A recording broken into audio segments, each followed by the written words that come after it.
Hello and welcome to another episode of the Plus 63 HP podcast. I'm one of your hosts, Sean Clemente. Alongside with me is my bestest best friend in the entire world, CHUBAX. How are you?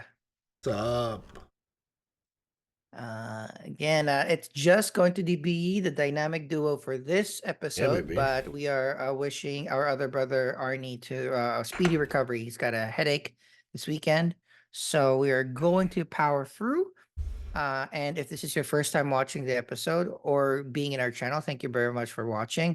Your plus 63 HP, a stable of podcasts that includes this one, the reviews episode, where we deep dive into a show or a movie of the week, discuss it, provide our ratings and thoughts so that you guys are informed whether you should watch it yourself. We also record, or we have been recording for the past couple of years, our very first D&D campaign. So a couple of 40-year-old guys and a young lady started a very fun campaign. We drop those episodes typically on Wednesdays, but as you might have noticed for the past couple of weeks, we're doing daily drops because we've had a little bit of a backlog, but all the episodes are there in sequential order so you guys can catch up and watch along with us. On Thursdays, typically on Thursdays, we have a curated list of videos, featurettes, clips, trailers, and we will react to those and give it a plus or a minus and see whether this is something that we are going to be excited on watching either on day one cinema or day one drop on streaming. That is our react show. And our other best friend, RJ and CHUBAX, also has a second D&D campaign. They couldn't get enough of D&D. Occasionally, they'll have their own campaign where they play bad guys. That usually drops every Friday. And that is the sable of our content. Hopefully there's one or two or all of those speak to you and you can join us. Don't forget to subscribe to the channel, youtube.com/plus63hp. We are on all the socials. At plus 63 is our handle on Instagram, on Facebook, on Twitter. We're mostly active on Twitter. So if you want to interact with us there, that would be great. We answer and we reply to every single comment. And if you don't want to watch us video on demand, you just want to keep us in the background, like put us in your ears while you're working or doing your chores. We are also available in all of the major podcasts. We particularly love Apple Podcasts, Spotify, and Amazon Music. Housekeeping over. This is a special episode of one of, I think, the better shows that have dropped. Like 2024 is pretty dope. Like we've had a lot of really good movies. We've had a lot of really good shows. So I think the remnants of the writer's strike is from 2023 is Fading slowly fading out, slowly fading into the background. So we hope that we continue to get amazing content like this, particularly on the streaming services that we already have. They're not free, but at least it's free to us once we've already had like baked that in our monthly subscription. So we are talking about the Fallout season 1 that dropped on Amazon Prime. On April 10th, 2024. We'll discuss a little bit of the synopsis, also the preference between binge and week on week. It's weird because it's so hard to predict because there has been shows that we've watched that would have been great as a binge, but they drop it week on week. And then there are shows that drop that are for me personally, like this one, I think this would have been benefited by a week on week drop. But they dropped it as binge method all in one go. So it's a very curious decision on both MGM, Amazon, and Todd Howard and people from Bethesda who made Fallout. So before we get into the stats and before we get into the deep dive of each episode synopsis, in this particular episode of our podcast, we're only going to discuss the first half. It's a fun series. We're gonna stretch this conversation out. Arnie will also join us on the second half of the episode. But before we go into further detail, Chubax, first impressions on all the episodes that you've seen, and also like your preference, whether you prefer this method of a binge, or if this would have been better as a week on week series. Oh, you know me, I'm more for weekly now. I was like binge when Netflix started. I was all about the binge, but now I think it's just better for the episodes. You know, you get to appreciate all of the moments because if you binge it, you know, other moments will get covered up by by bigger moments. So I think it's better weekly. I've seen up to episode 6. Just got too busy. But yeah. I'm What have I done in Fallout? I played 3, New Vegas, and 4. I think I don't think I finished 4 though. But I finished 3 in New Vegas. But it's been a while, so I don't really. I'm not an expert at the lore. Just I know just how to feel, and this one pretty much gets it. You know, I'm really enjoying it. I just not a fan of one character, one of the main characters. But we'll get to that. But I really like it, and as much as I don't like this other character, I'm in love with. I'm in love with Ella Purnell, so Ella that Purnell. that gets it. That makes it much fun, even though there's this other character. How about you? No, this is first on the binge and week on week. This is possibly one of the very, very few times that I would say week on week would have been better. I'm a binge person, not because of the I'll watch it all in one go, but I will watch it at the pace that I want it to watch. Mm-hmm. So, I might stretch out one season into 2 weeks, or like like what I did with Three Body Problem. I just binge it in one go because for me it was that good I couldn't stop. So I want that option in most of my shows. But for this one, I think it is a combination of, you're right, it's I think this surprised a lot of people, like in my personal view.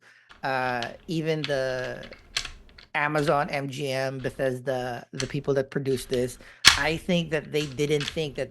Oh, I think that this was a great TV show, but I didn't think that They they thought it would thought be this great. it Well, would I get mean, IGN 9. I had a suspicion they got Jonathan Nolan, and I mean, we know his work from Westworld and Westworld, Person yeah, of Interest. yeah. Those are his No, but shit. So I think he's they pretty knew it good. was good. I think they knew that this was going to be like, I've been researching a lot of Todd Howard's interviews. I think he's the top CEO of Bethesda, Mm-hmm. the video game where this was made. And I particularly love the TikTok where when IGN was interviewing him in one of the red carpets, and the interviewer said like, "Hey, how do you feel that IGN is going to give Fallout TV series a 9?" And then he was like, "Are you really gonna give it a 9?" I was like, I felt that it may be like an 8, right? So maybe that's the reason why they wanted to drop it all to give people like context that of the entire story, because um the other thing too is like every episode is long. Yeah, Like the first episode yeah. was over There an hour. some episodes are like I thought when they cut. Oh, I thought that's it, and then they No, go yeah. on like, oh, They okay. go on, yeah. So the runtime of each episode is anywhere between 45 minutes to 74 minutes. That's almost 2 hours. Oh, well, not there, almost an hour and a half, right? So it is a beefy series, and with the I don't know how you call it, but like there's like perspectives, like character by character perspective of the show, where like you're right, it'll hard cut, blackout, and then fade into a different character. Uh-huh. So like even whenever those happens, I think like they could have like ended the episode there, but there. So that's the other reason why I felt that this would have been better, because the episodes are just very very long, and I think this would have benefited with the discussion amongst the people on how they felt the themes of the story is, because that's, I think, the main the best benefit of Fallout the TV series is it's based out of a video game, and they found a showrunner in Jonathan Nolan that used the best bits of the video game, but was not a prisoner to it. Like we've Yeah. seen a few examples now where not adhering to the story one is to one No, and no, benefits and the story. it's ano rin This one naman is eh. totally new, right? Yeah, it's This totally new, but it's canon. It's part of the world. exactly. The So way they did it is they didn't pick a game. They just did a story in the world. And the so way that's that the way exactly the Fallout world is set up, it's very smart and very easy to do something like that. yeah. So that's I listened to one of the interviews with Jonathan Nolan and oh yeah, the IGN interview of Jonathan Nolan, Todd Howard about that particular decision. And then Todd Howard said the reason why Jonathan Nolan won the pitch because of that, right? Mm-hmm. You know, wanted to expand the universe, opportunity to make clean things up, make things a little bit better, clarify because the games have been it's been quite a while. It's been what 8 years since 76. It's been a while since It's been a Fallout while. 76, Yeah. the latest drop, and then the next Fallout is still not Far. even super Yeah. in It. production. I think it's Um, after Elder Scrolls pa. after the score, so minimum of another 5 years. So Maybe more. timing wise, it's doesn't really, I'm assuming that a lot of people pitched this and it would have been just like, very, very like, oh, let's make 76 whatever, right? Or let's make Fallout 4, Fallout New Vegas or something like and make that into shows. But having a character driven series that talks about the philosophies of the Fallout universe in the perspective of different characters like a vault dweller, a knight, and a ghoul, um, I think was super duper Mm-hmm. smart because again, you're right. You're not disrespecting the hardcore fans. We are actually giving them more content, and it's going to be bonus if there are Easter eggs there. But overall, apart from that, I really, really enjoy the series. It doesn't help. Oh, so sorry. It doesn't hurt that two of I think the best leads in any series that I've seen lately were here. Mm. Like Walter Lucy Goggins. McLean. Yep, Lucy McLean, Ella Purnell, played by Ella Purnell. Her perfect combination of naivete, but also um, badassery um, um, for her character. Amazingly great, and of course Walton Goggins as the Ghoul and Cooper Howard. Not only does he play the perfect Republican cowboy Hollywood star, dad, but also badass zombie cowboy.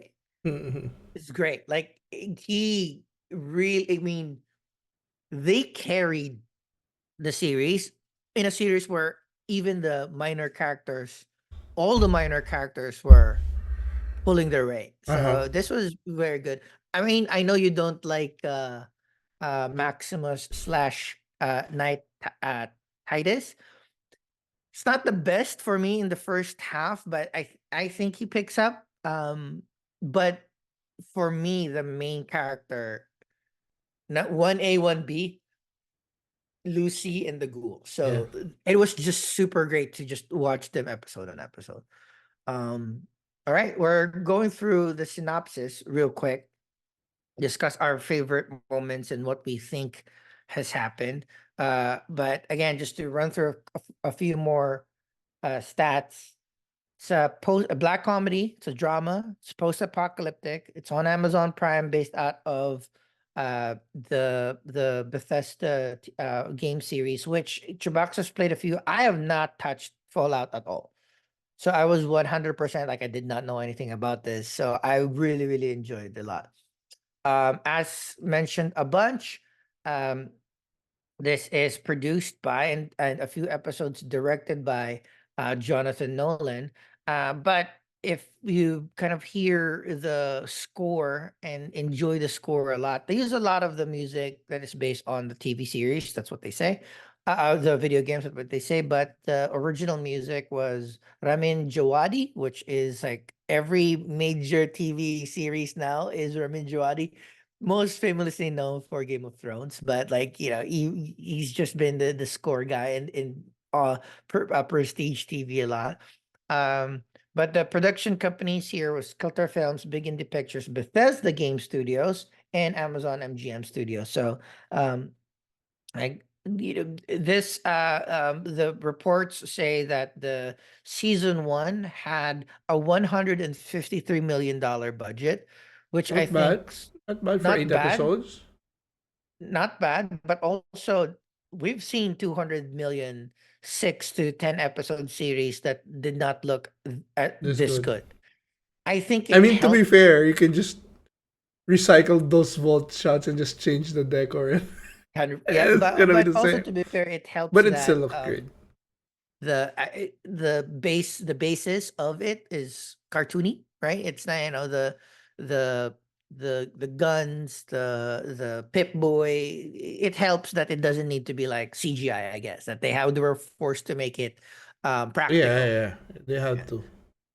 So yeah, I'm actually very, very impressed. And even though it was 8 episodes, it felt that like because of the runtime of each episode, this could easily have been 10 or 12, cut differently. So I'm really happy that they prioritize storytelling versus packaging it. Because usually what happens, the reason why we see shows at around 28 minutes per episode or at around 45 minutes per episode is it's easier for the studios to repackage it and resell it to other countries Hmm. where they can include what do you call this commercials in the episodes, right? So if it's like 22 to it's a 22 to 26 minutes, you can plug in like anywhere between like 6 to 8 commercials. For 45 minutes you can do like 10, right? So that's kind of Hmm. the reason. And this one, like, yeah, I've been looking at the episode number, 47, 45, 50 something, hour 7. So it seems that, like, all right, Jonathan Nolan, the Westworld was up and down. Uh uh but again, really, really And this is solid. also what I was telling you about. Like, they need, when streaming started, like they don't need to tie themselves to convention. Like the number of episodes can be dictated by you. It doesn't have to be like Yep, a cable 22, 24 order. It doesn't have to be set minutes. Take the time that you need, edit it how you ever you like. yep. There's no constriction or restriction, I mean. Yeah, and that's I mean, it's a good and bad thing, right? Because like actors and like creators rely on syndication. So now the new Mm-hmm. deals will have some of it, but syndication includes, more episodes, better syndication. But you're right, it's like you prioritize the story, and then yeah, if it falls between the normal conventions and then you can repackage it and sell it to other countries, sure. But I'm glad that they didn't do it this way. So just quickly running through the episode. So funny enough, episode one starts with the end. The title of the episode is The End. Basically this is where we are introduced with the, to really highlight that this is a post apocalyptic hellscape. We end with the hellscape, but we start with, Cooper Howard daughter Oh, we in start in Vault 33, right? Vault 33. no, the intro was Oh, Vault Cooper and Howard yeah. doing a birthday party, right? So that was kind of the thing too. It's like, a lot of subverting of expectations. We are introduced with Cooper Howard, who eventually becomes the ghoul, um, as like a cowboy for a birthday party. So we think that he's small time because it's a birthday party and you're Mm-hmm. doing an appearance and you're getting paid in cash and your daughter is your assistant. But this was in 2077 in Los Angeles, 219 years before the actual start of the series. But this is where we see a giant nuclear attack. 2077 nuclear attack, Los Angeles. So that's kind of like, all right, we're building blocks of the story. Then we start in earnest in Vault 33. We see Lucy McLean, a great exposition on her. I know it's cheating, but it's great. But the idea that this is Lucy McLean. This is everything that she does. She does self-defense, so we know that she can handle herself. Mm-hmm. She's a teacher. She's just gorgeous, and she is Those eyes, wide-eyed, man. Those eyes. right?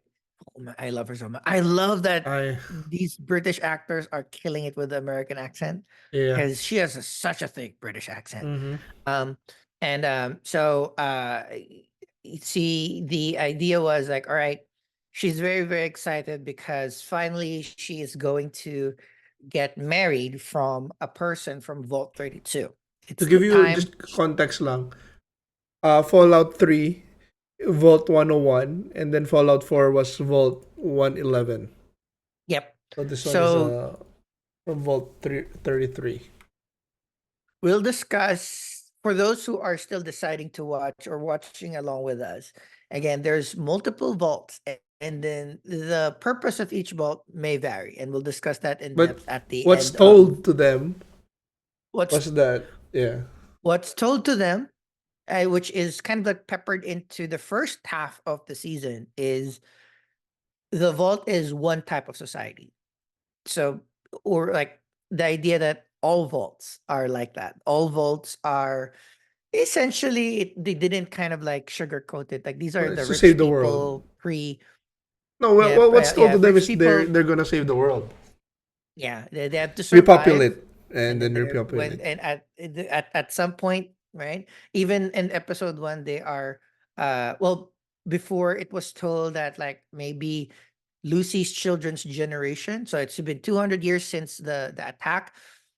In one or two more generations, they can start going up and repopulating the Earth idea. But the good thing about is because it is such a compact episode where the montage of introducing Lucy about what she does and what she can do and what she wants. She wants to get married because and then you pepper in the weirdness of the culture. They're very, very nonchalant about like, oh, it's okay to fool around with your cousin, but you can't do that when you can get married. So yeah, Mm-hmm. so you even see that, Lucy's uh basically friend, neighbor, cousin in that particular vault, super duper in love, the gatekeeper. So I think it was a cool way to kind of introduce all of the intricacies, all the weirdness, and all the normalness of that particular culture in a very, very swift way. So Lucy wants to get married. She applies to get married. She gets approved. She gets paired with somebody from Vault 32. Um, and then they do a little ceremony where it is only every other year, if not mistaken, where they kind of like open the gates to the other vaults, particularly through to do these types of marriages. So they wanted to make sure that each vault was very, very secure, right? So but what happens is during so again, vault 32, they come in, they proceed with the wedding. They actually have a wedding night. Lucy is very happy that the guy that was matched to her Was was handsome kind of like a enough. stud muffin. They fuck. That's one of the things that they really, really wanted to highlight here. So it's like, hey, yes, they want to fuck. I mean, like even the people in the vaults, like that's one of the things that they want to do. Um, they use it both recreationally and to procreate as well. But it quickly turns when there's a lot of weirdness that are happening with the Volt 32 people. Seems that they're a little bit more worse for wear. It seems that they're a little bit more barbaric in terms of like uncultured to start. And then we realize that the Volt 32 people were not actually the Volt 32 people. These were people from the surface led by a person named Moldaver who wanted to not only kind of ransack Vault 32, but Moldaver, a female, um, kidnap Lucy's father, right?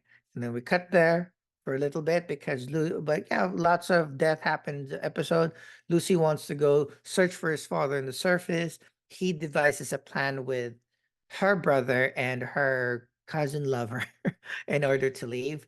But before we see that particular portion, we cut to the Brotherhood of Steel, where an aspirant, like a aspirant person. So you're basically a runt before you become a squire, and then when you're a squire, maybe you'll become a knight. The ones that are in an armor. But we meet Maximus, um, who through a few course of events, he's shown as being beat up, being one of the maggots that are being picked on by his other aspirants.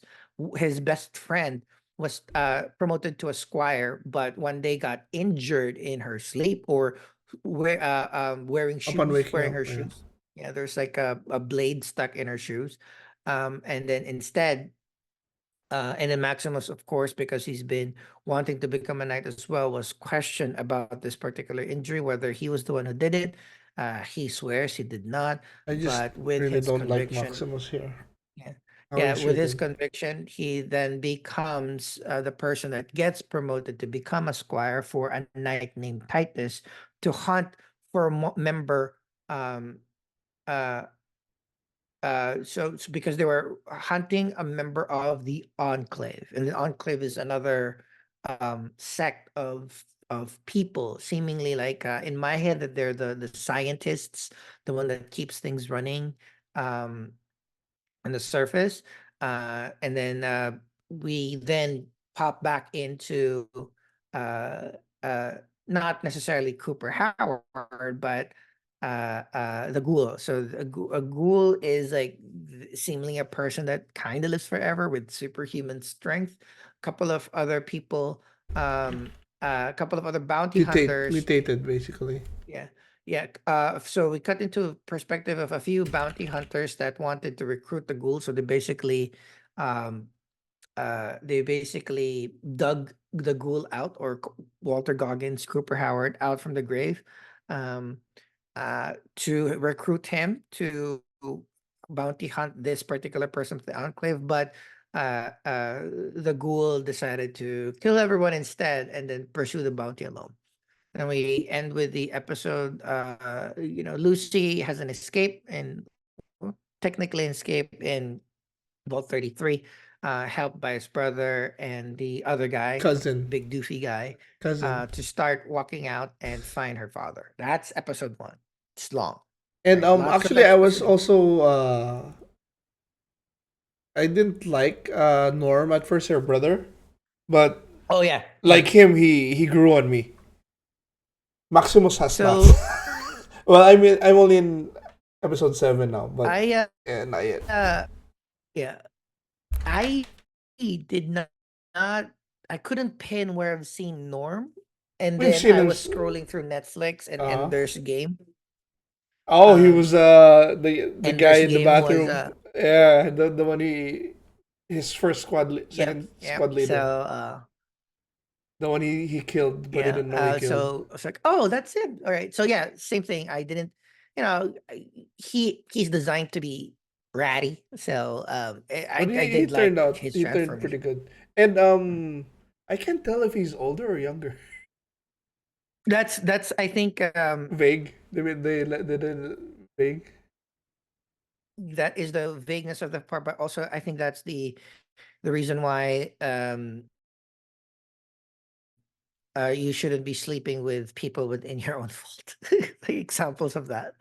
Uh, That is true. Episode 2 is entitled Target. Oh, again, Jonathan Nolan directed the first 3 episodes because, like, I think he really wanted to. He's a world builder, so he wanted to make sure that all of these backstories were neatly but completely given. Like, usually I hate these types of like say instead of show, but Mhm. this one worked for me because there's just a lot of And it's like episode 2. We it's also like part of the charm of the Fallout series.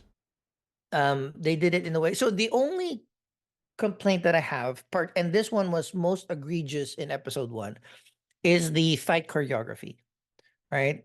because there's a big fight in the vault when the fake Vault 32 people were attacking the Vault 33 people. Just not the best fight choreography I've seen, exacerbated with the fact that there's a lot of slow-mo. If you rewatch it, you will see a lot of like people like totally missing punches. Oh, really? I Like, didn't notice. yeah, usually you'll hide that with a camera angle, but I guess it's because they were shooting in a volume, like in a vault, and in a more enclosed space than normal. Plus, these aren't all stunt actors. There were a lot of like Or character actors in this maybe movie. I don't know. Maybe I don't know if they could have done it on purpose because I mean the game is also like the gameplay is wonky. I don't like it's Okay, maybe it Bethesda's is.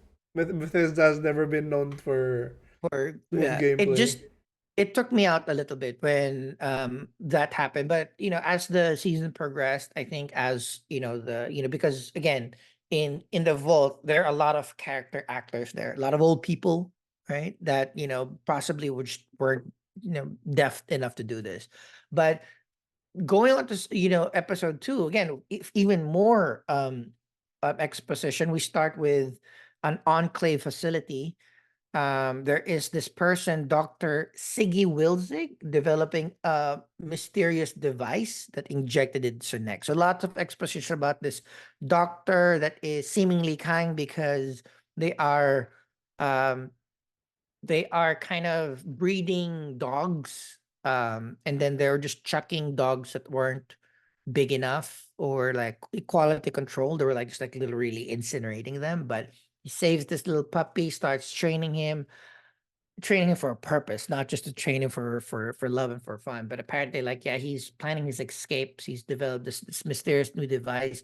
The good thing about this enclave city or enclave facility is now you can see even more layers of the world. So these are the ones like, oh, these are the ones that are developing weapons. These are developing that are enhancing X, Y, and Z. So these are possibly the people that develop the armors for the Brotherhood of Night, Brotherhood of Steel. So this is kind of like, all right. And we know that this is kind of like real time. This is not 2077. So it's like, oh shit. Now you watch it in context, back to back from episode one.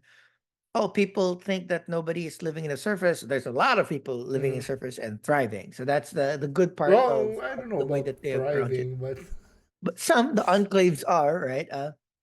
Um, and this has to be so the worst Gatling gun I've ever seen. yeah, that that's the fun part about it. It's like this one didn't like worry me too much.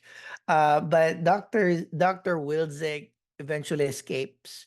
Lucy is still traversing to the surface clumsily.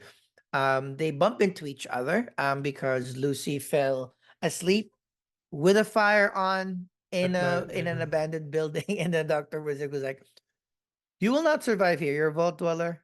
The surface is different. Please go back to Vault 33." Um, and then we cut to another perspective with Maximus as a squire of Titus becoming um or like starting their search for now we kind of see that the target is Dr. Wilczek. So now we're seeing why these paths will cross. They get attacked by a mutant bear. Titus is wounded.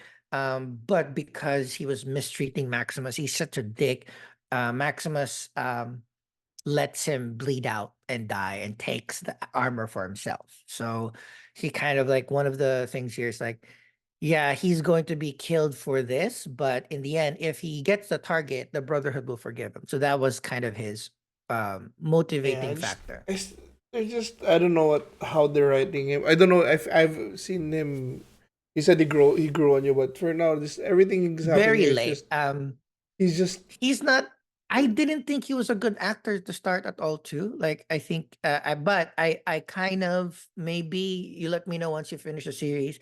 I think it's because of the Brotherhood of the Brotherhood of Steel. Like they are taught or they are, they have no communication skills. All they know is serve, serve, serve. So he doesn't know how to speak. He doesn't know how to talk. That's what I thought. Hopefully it becomes better. But you're right. I mean, first he used the like in the first yeah, half of the series. This was my least favorite storyline because I always thought that the Brotherhood of Steel, even just being a knight, is so I one mean, dimensional. A knight save you, it wanna was be a actually knight. interesting the setup.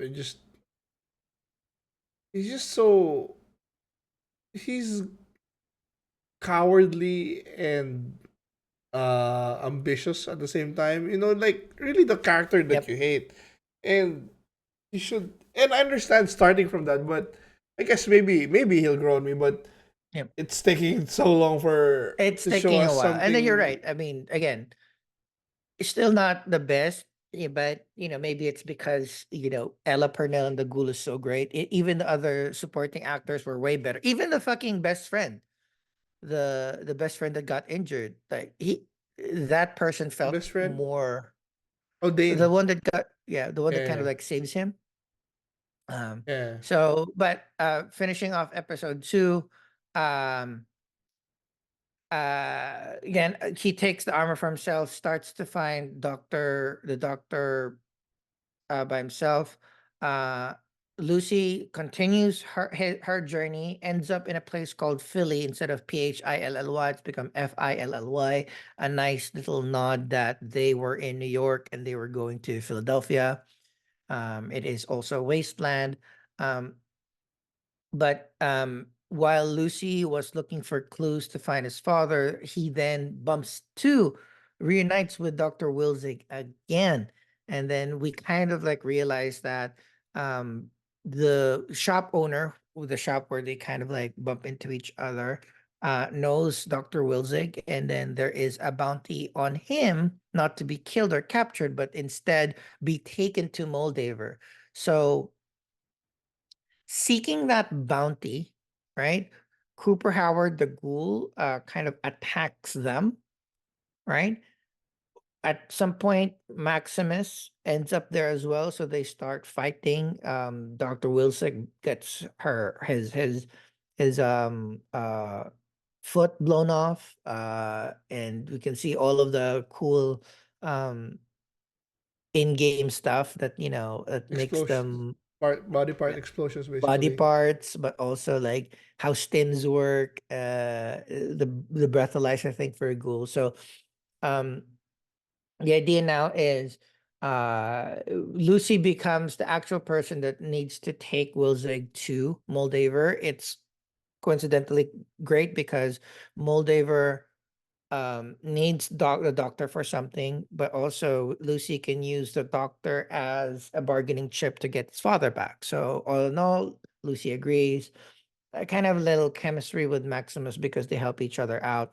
And then Maximus then kind of uh delays Cooper Howard and lets Lucy and Wilzik escape. Uh um Cool part about the end of this episode is the dog named CX404 gets injured during the fight. And then we see again how stims work because Howard heals the dog. And then he uses that dog in the track to kind of track Dr. Wilzik. Dr. Wilzik was critically injured though, like his blown foot, of course, did not kind of, help him. He was like bleeding out. Um, little comedic time where he was trying to tell Lucy to just like, hey, just bring my head. That's everything that you need to get to Moldaver and use me to exchange for Hank.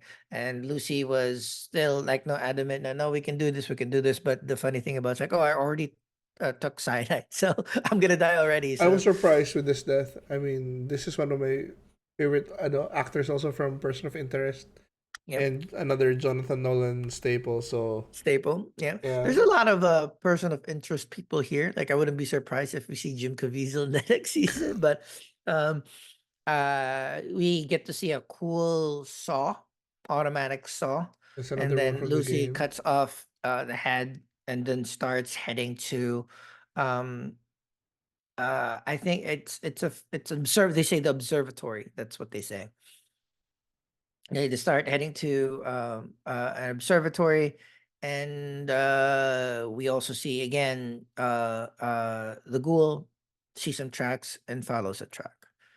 Um, Episode 3, titled "The Head."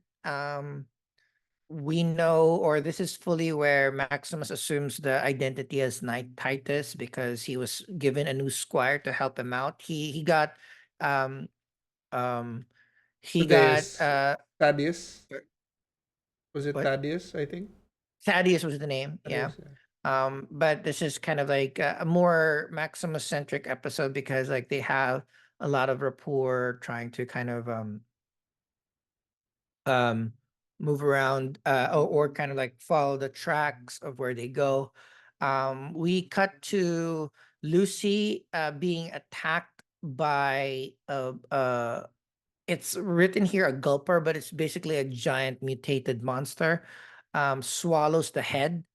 Um and then Howard Cooper Howard the Ghoul arrives with the dog, um, seemingly to help Lucy out, but instead uses Lucy as a lure to get the gulper out to get a means to um, get the head. But during the kerfuffle, the ghoul's health or medicine to keep him alive gets destroyed in that attempt. I So think this it's is another it's just to layer. keep him sane.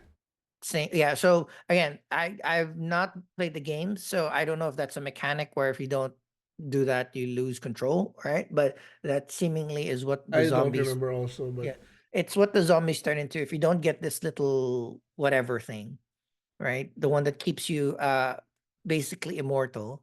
But if you don't get that medicine, you become like a mindless monster. Uh and then Howard uses Lucy instead as a prisoner, presumably to get Hank. And then off from their track comes Maximus and his new squire Thaddeus. They get to the same place as where Lucy gets possibly eaten by the gulper, and then Howard saving and using her as a lure, etc., etc. They somehow defeats the gulper and makes the gulper puke, and then this is the one weak story plot that I don't know what could have been better, but oh, you just got lucky, and now the gulper vomited out the head, and they found the head, right? That's just it just landed to them, well, I mean, right? it could happen. I mean, he did gag on Yeah. Thaddeus. Then we have the last parts of this episode back in Vault 33, where because of a lot of people being killed by the surface people, the raiders, they were doing a an election for who is going to be oh, not yet the election, but they were They're debating on campaigning. what they were going to do with the raiders, all right. And then they realized that um you know, this is where a lot of the more philosophical things on how different the evolved people are versus the surface people are. So this was like a nice more like in-depth look at what shady things that there are certain there seems to be something afoot within the hierarchy and the way that the vaults are run. There seems to be some underbelly that this isn't just like a weird Pleasantville place stuck in time, but it might be something else because this is where y-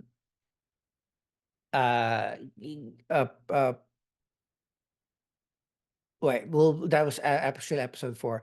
We just end the episode with another flashback when we see now, like, oh, Howard wasn't just some, you know, two-bit cowboy doing Mm. children's party. He's actually a celebrity, a very popular celebrity spokesperson for Vault Tech, the And people that made the Vault. he was Pip Boy. And he was the main inspiration of Pip Boy, which was a nice addition that Todd Howard actually didn't expect Jonathan Nolan to be doing. So that's nice. That there's some blessing with Bethesda about where the thumbs up sign of Pip Boy came from. But not only that, his wife also works for the same company, right? So another thing for the end of the episode.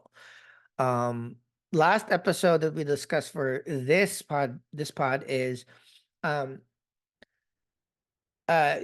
Norm, the brother of Lucy, just gets super suspicious about whatever is happening with the Raiders, how they got into Vault 32, etc., etc. And then so him using the other dum dude, Chet, all right. Um, they devised a way to get into Vault 32 to just investigate what's happened Investigate. there. Right, and then they realized that the raiders or the people in Vault 32 has We're been not. dead for more than Yeah, 2 we're not years. killed by the raiders. So basically not killed by the raiders. And then they also investigated that the vault was open from the outside. And then they also investigated that it was opened by Rose's Pip Boy. Rose was Lucy and Norm's mother, who's also been dead for a very long time. So that's all of the things that makes this particular thing more suspicious. We cut back again to Howard, Cooper Howard, and Lucy. Um, Traversing through the wastelands, getting to the observatory for the exchange with Hank. There's a little bit of, I think it's both a a disciplinary action, but also a cool new feature to show the world, like how the world works, because Howard disciplines Lucy by cutting off her finger, right? He cuts off his finger, and He um, cuts. He bites it back. and then he kind of like uh and bites off one of his, and then uses Lucy as an exchange to get more of his drug. So there's this super duper market, as they say. Or Um, serum. That. and then he uses Lucy as organ trade for organ harvester, so he can get his serum. But once Lucy gets, so in the super duper market, there's this robot that inspects him, seemingly nice at first, seemingly he's gonna take care of him first, fixes the broken finger by attaching a different finger, which is cool because you can see in the rest of the series there's It's like one different gray color. finger. So that's cool that we can see all of these kinds of technological advancements. Um, and before Lucy thought that she was going to be taken care of, but no, she was just being helped fix so that they can harvest her organs a little bit better. As Lucy was about to get cut open for different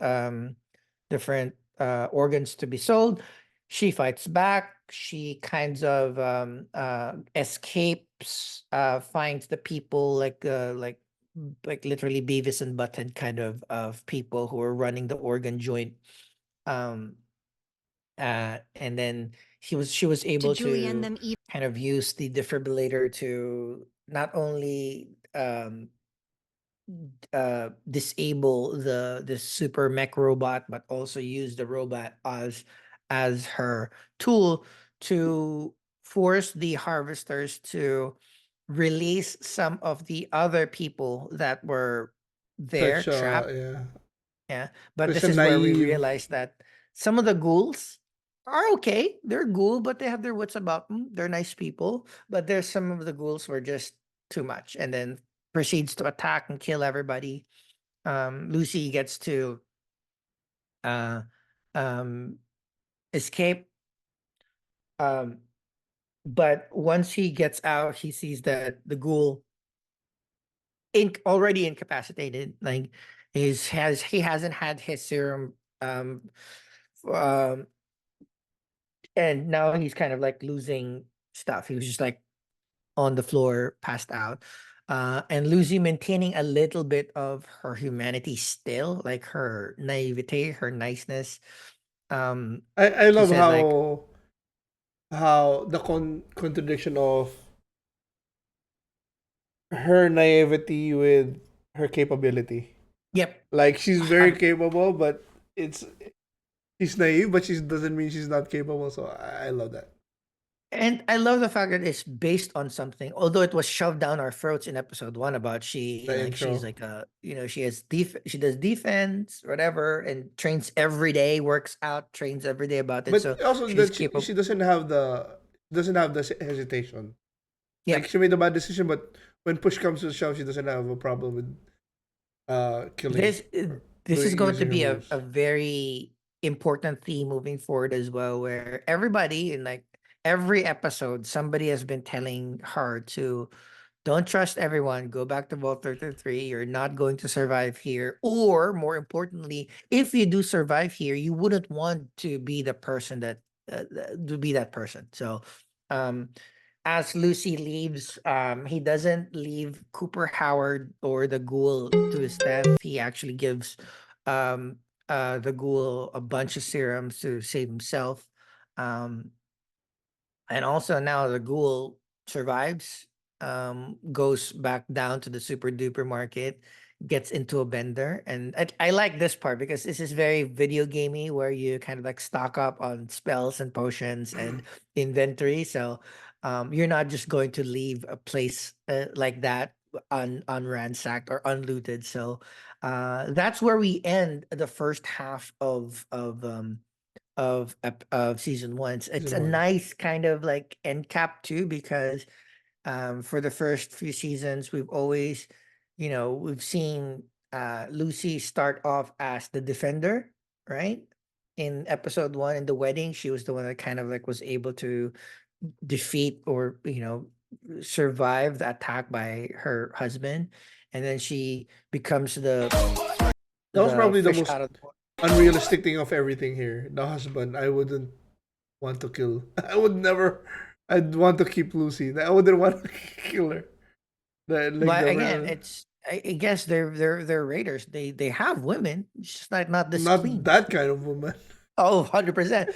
I mean, if I've seen Lucy, I've been like, I'm gonna live her forever now. But we've seen her as the survivor, the bad dog, and then episodes 2 and 3, you're fish out of the water. You don't know what you're doing. You keep losing the head. You um always in trouble. You become a pawn or a hostage by the ghoul.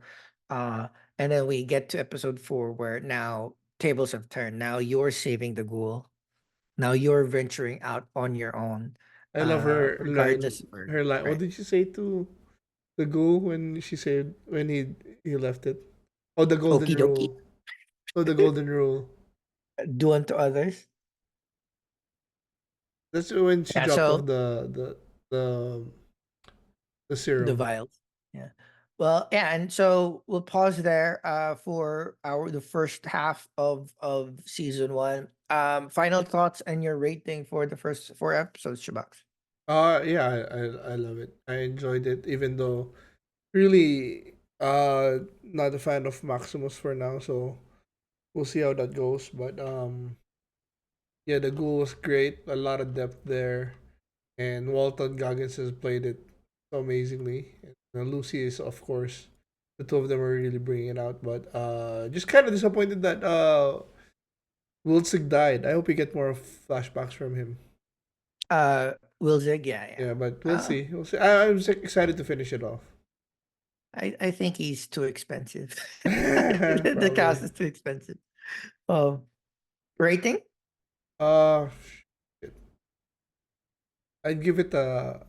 I'd give it an 8, but a 9 because of. I give it a 9 because of Lucy Yeah. and Walton. I'm all yeah. I'm also at a solid 8. Again, it is I think I don't know the how this could have been better because it was super duper great already. Major thing for me was like the fight choreography. A lot of it was very poor. I don't know if they made it tighter, I would have enjoyed it better, or if they made it week on week, I would have enjoyed it better. If they did 2 episodes per week, I think I'm a happy medium with the Reacher um What was model. Reacher? Once a week? I think 333 or 433, something like that. It's batch drop. It's not all, right? I think it So was 222. that will I work for can't me too. remember. I think this would have worked for 222.